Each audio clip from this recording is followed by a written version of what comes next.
High বন্ধুরা, Soumi blog and কিচেনে আবারও সবাইকে স্বাগত আর অনেক অনেক ভালোবাসা। আজকে আবারও চলে এলাম আরও একটা রেসিপি শেয়ার করতে। সেটা হলো ইলিশ মাছের মাথা দিয়ে বাঁধাকপির রেসিপি। এই ইলিশ মাছের মাথা দিয়ে বাঁধাকপির রেসিপি খুবই টেস্টি হয়, খেতে ভীষণ ভালো লাগে। চলো তাহলে বন্ধুরা দেখতে থাকো ইলিশ মাছের মাথা দিয়ে বাঁধাকপির রেসিপি আমি কিভাবে বানাচ্ছি।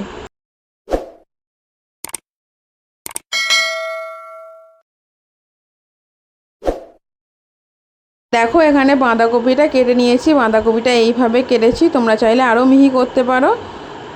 এখানে দেখো আলু কেটে নিয়েছি, আলুটা এইভাবে একটু বড় বড় করে কেটেছি। একটা টমেটোকে 4 টুকরো করে নিয়েছি আর 2টো কাঁচা লঙ্কা চিড়ে নিয়েছি। এখানে দেখো কড়াই বসিয়ে দিয়েছি, কড়াই গরম হয়ে গেছে, কড়াইতে সর্ষের তেল দিয়ে দিলাম। তেল গরম হয়ে গেছে ও গরম তেলের মধ্যে মাছের মাথাগুলো আমি দিয়ে দেব। দেখো গরম তেলের মধ্যে মাছের মাথাগুলো আমি দিয়ে দিলাম। মাছের মাথাগুলো এবার আমি ভালো করে ভেজে নেব। এখানে 2টো মাছের মাথা আছে, 2টো মাছের মাথা আমি চারচালা করে নিয়েছি। আর মাছের মাথাটা আমি নুন আর হলুদ মিশিয়ে নিয়েছিলাম। এই মাছের মাথাটা এইভাবে লাল লাল করে ভেজে তুলে নেব। মাছের মাথাটা ভালো করে ভাজা হয়ে গেছে, মাছের মাথাটা আমি তুলে নিলাম। ইলিশ মাছের মাথা দিয়ে যে কোনো রেসিপি খুব টেস্টি হয়, খেতে ভীষণ ভালো লাগে, তাই তোমাদের সাথে যে বাঁধাকপি রেসিপিটা শেয়ার করছি।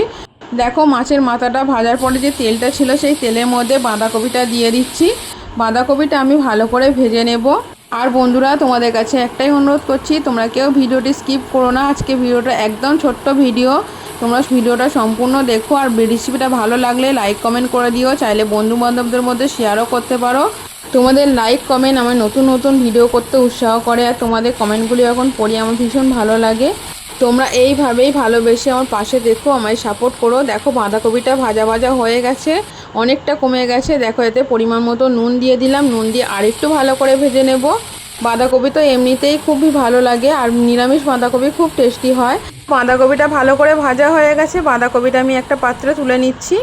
দেখো বাঁধাকপিটা আমি তুলে নিলাম। এবারে কড়াইতে ফের তেল দিয়ে দিলাম, সর্ষে তেলই কিন্তু আমি রান্নাটা করছি, তোমরা চাইলে রিফাইন তেলও করতে পারো। তো কড়াইতে টমেটো কুচিগুলো দিয়ে দিলাম, টমেটোগুলো ভালো করে ভেজে নেব, ভেজে তুলে রাখবো। দেখো টমেটোগুলো ভালো করে ভেজে তুলে নিলাম।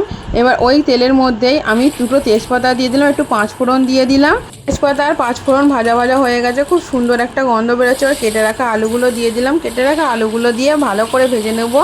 আলুগুলো ভালো করে লাল লাল করে ভাজতে হবে, তবেই তরকারির টেস্ট খুব ভালো হবে। মাছের মাথা দিয়ে বাঁধাকপির রেসিপি তোমরা কে কে খেতে ভালোবাসো আমাকে কমেন্ট করে জানিও। দেখো এতে পরিমাণ মতো নুন দিয়ে দিলাম, নুন দিয়ে আরেকটু ভালো করে ভেজে নেব। ইলিশ মাছের রেসিপিও আমার চ্যানেলে দেওয়া আছে, যারা দেখোনি দেখে নিতে পারো। সর্ষে ইলিশের রেসিপি দেখে নিতে পারো যারা দেখোনি। দেখো আলুটা ভালো করে ভাজা ভাজা হয়ে গেছে, বাঁধাকপি ভাজাগুলো আবার আলু ভাজার মধ্যে দিয়ে দিলাম। এবার আলু আর বাঁধাকপি ভালো করে মিশিয়ে নেব।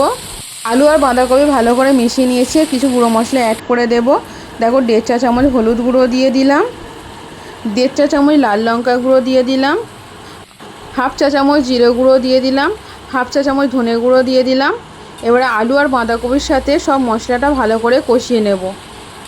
মশলা যত ভালো করে কষাবে তরকারির টেস্ট তত ভালো হবে, তাই কিছুক্ষণ ধরে বাঁধাকপি আর আলুর সাথে মশলাটা ভালো করে কষিয়ে নেব।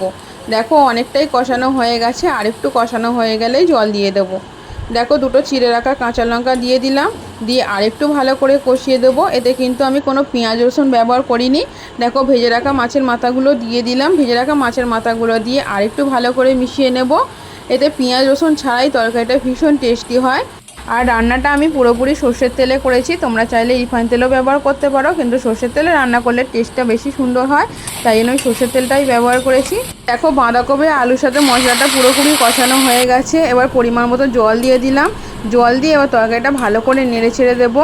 দেখো তরকারিটা ভালো করে নেড়ে ছেড়ে দিয়েছি, এবার ঢাকা দিয়ে দেবো যাতে বাঁধাকপি আলু ভালোভাবে সিদ্ধ হয়ে যায়।